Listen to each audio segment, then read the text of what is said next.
They say imitation is the purest form of flattery. Some might disagree. They might say it's the purest form of laziness, or unoriginality, or irritation. On that note, I give you Independence Day. No, not that one. Not that one. That one. This film is part of a genre known as mockbusters. It's basically a ripoff of a better-known, better-made film. If you look at the original Independence Day with Bill Pullman, Will Smith, and Jeff Goldblum as Kleenex, this 2016 film by the Asylum would be considered the store brand tissue.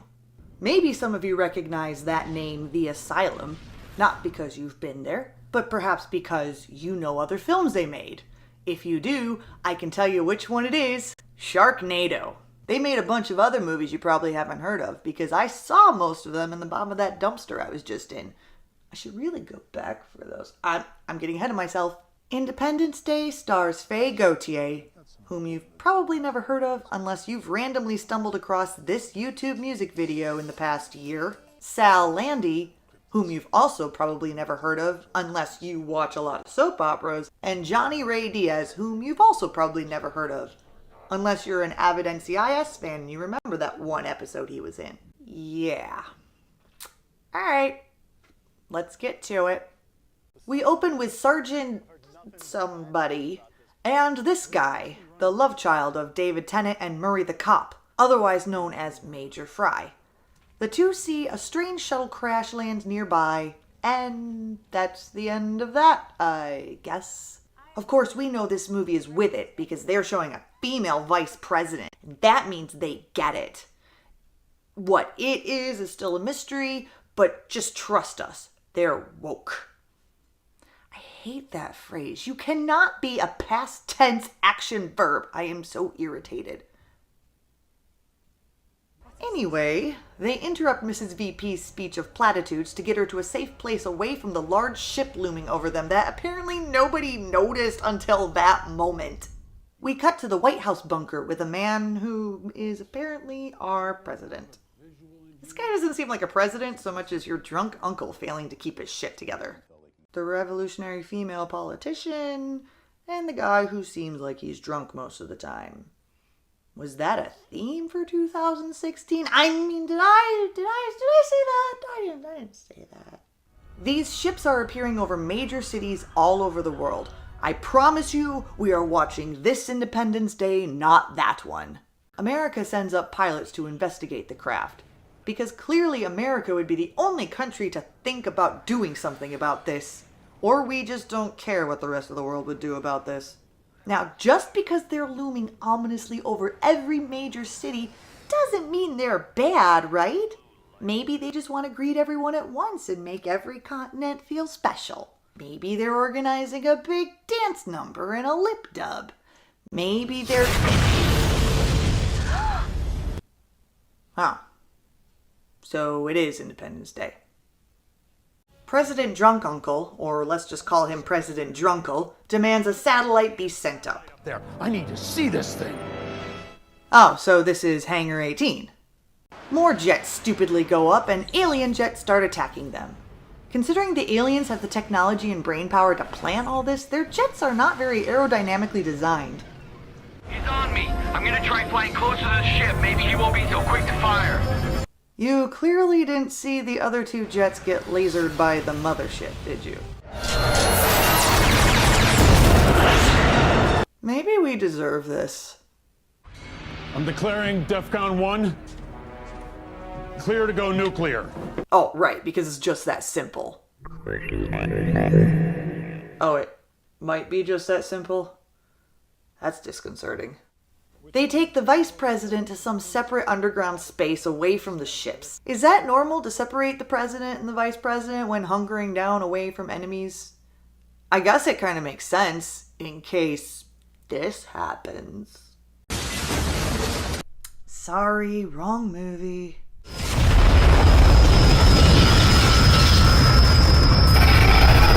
You know that's the only reason they made this film, right? No survivors, including President Oliver. President Drunkle, no! That's okay. It allows the movie to be even more woke. Now Emergency Colin Powell can swear in the female VP as president. We are standing at DEFCON 1.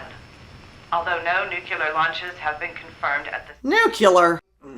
Okay, say it with me. Nuclear. Nuclear. Nuclear. Nuclear.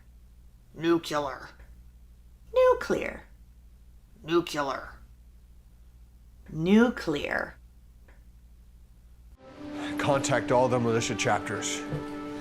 We're going to war. Okay, Susie, you take the Johnsons and the Millers, I'll take the Andersons, and the insert another exclusively American name here's. People of the third planet, Oh dear God. we shall refer to ourselves as Orions. The alien voice says the world has 5 days to evacuate onto their transport ships. Madam President receives word that all other governments around the world have been destroyed. So this lady's in charge of the whole world now? You mean the other governments weren't as smart as we were? Isn't that always the case? Madam President tells them she wants to open a peaceful line of dialogue. The alien voice says, sure, but you still only have 4 days and 23 hours to get on our damn ships. To prove their superiority in stuff, they want to heal her son's disability. So the president decides, why not? They send Captain Goddard in first with a hidden camera to investigate. Bring the child to us. It seems alien technology for PA systems hasn't changed since the 70s. Exactly where on that guy's body is the camera attached? At that angle, it'd have to be on his forehead. Bring the child to us. Synthesized voices, milk crate walls. Sure, come on in, President's son. Assist the child into the regeneration chamber. Yes, dear, I'm doing it, dear. The regeneration chamber locks and the son appears to be in pain as the process is going on, so Madam President runs on board and tries to save him. Oh, so we're just gonna reinforce that stereotype that women are too emotional and impulsive to be leaders. Brilliant! But glory be, Bobby can walk again, and everyone is cheering. Apparently the entire nation was told what was going on, so this is a fictional government. Yet there are no reporters, there are no photographs, people are okay just enjoying the moment and behaving calmly behind the barricades. In 2016, this is a fictional world. Before the arrival of the Orions, this signal was not being detected. Furthermore, its source of origin is nowhere near the Orion's constellation. They're lying.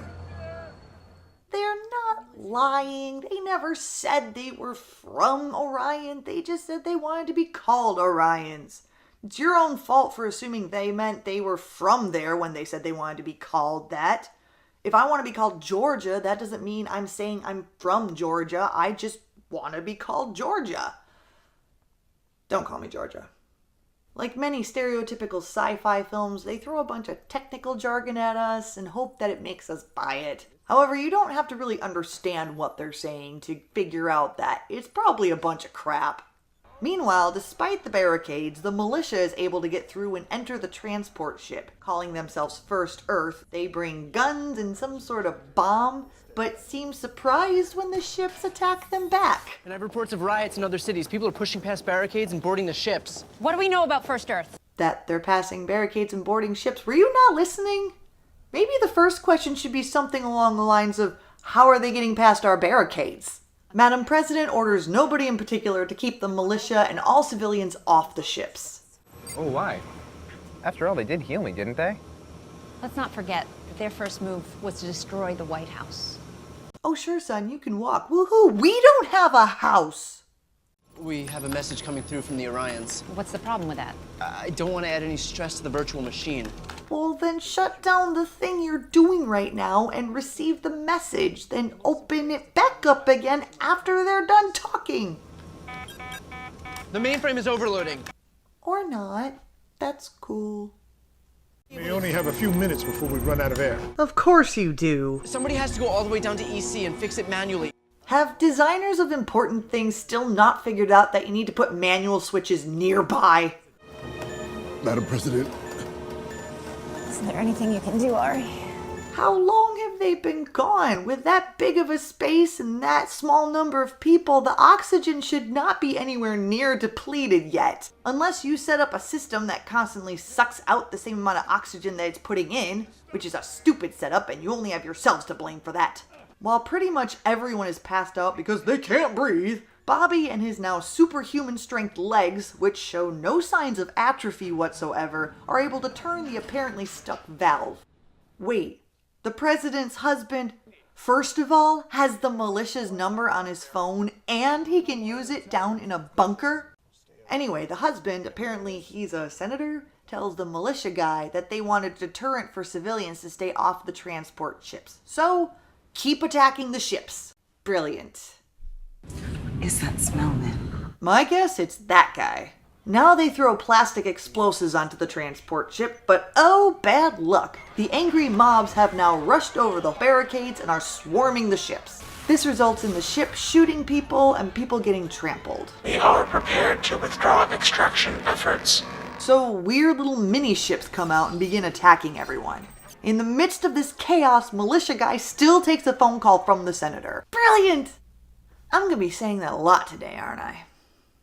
The mini-ships keep saying, "Put down your weapons," and firing at them, so finally one militia member does it and convinces her cohort to do the same. So why are they attacking the rest of the crowd if their problem was the guns? Our David Tennant Murray the Cop hybrid comes back into the movie and tells the president that in 2003, the sun freaked out and caused the East Coast blackouts. Apparently, the Orions had something to do with that as well? Oh, and that smell everyone keeps bitching about? That odor is a sort of chemical pheromone. It enables access to vital components of the ship. Our chemists were able to replicate that formula in the laboratory. But it's impossible to say for certain without a more recent specimen. The militia is sent to go capture an Orion, dead or alive. There was apparently a crash landing that morning somewhere in the mountains that nobody thought to go investigate earlier, even though there's still smoke coming out of it. So the militia turds are sent to grab the pilot, assuming the pilot is still there.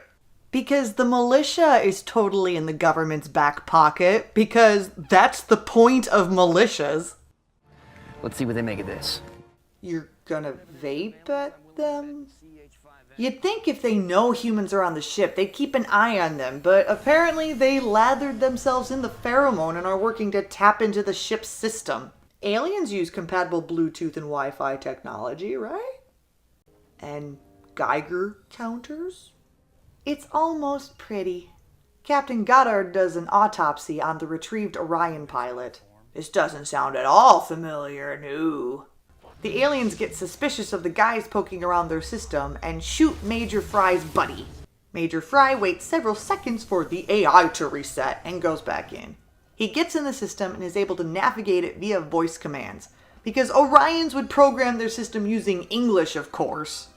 Not to mention the fact that the Orions would find it suspicious that they log someone poking around the system under such commands as colonization and trajectory. As if one of the Orions at this point in the mission would possibly be like, wait, what are we doing here again? And look this stuff up.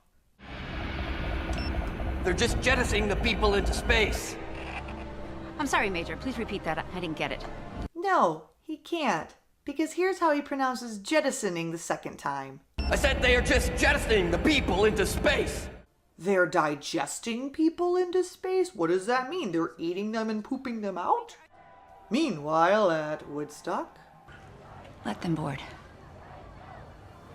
No. They're gonna die. We have to tell them. We can't let them board those ships. We can't let them know we're on to them. Oh, okay. So if I find out someone's coming to kill me, what I should do is let them kill me so they don't know I've caught on to their plan. Dare I say it again? Brilliant! Can we re-swear President Drunkle back in even though he's dead? I believe I can create a highly contagious airborne pathogen, and we can infect them, just like passing on a cold. Oh, so now it's War of the Worlds. What if it's a great, new alien place with things we've never seen? Oh, so now it's Twilight Zone. Do you really think there's a chance in hell of any of that being true? Well, I'm glad he used his powers of persuasion there. We infect the navigation system with a bug. And we're back to it being Independence Day. This movie's young, it's still finding itself. Gee, I've never had so many clues. Shut up, Murray. Chancellor Kafka's demanding you put a halt to the violence, as is Prime Minister Avenir, President Casillas. Wait, didn't they say earlier that all other governments have been destroyed? Did they just mean the buildings? Oh, aliens. Don't you know that government is so much more than just a building? It's bureaucratic red tape, and filibusters, and exempting yourself from laws that you make, and C-SPAN. It's how a bill becomes a law. President Landi, other world leaders have cooperated peacefully. Oh, I'm sure they did. Can you imagine Vladimir Putin going along with us? Yes, we'll go on your strange spaceship. Naslastashya planete. You will meet with us immediately. Yes. I heard you the first time. OMG, these aliens. The captain and I will wear the CH-5N to conceal our presence. That seems to be the antithesis of a pheromone major.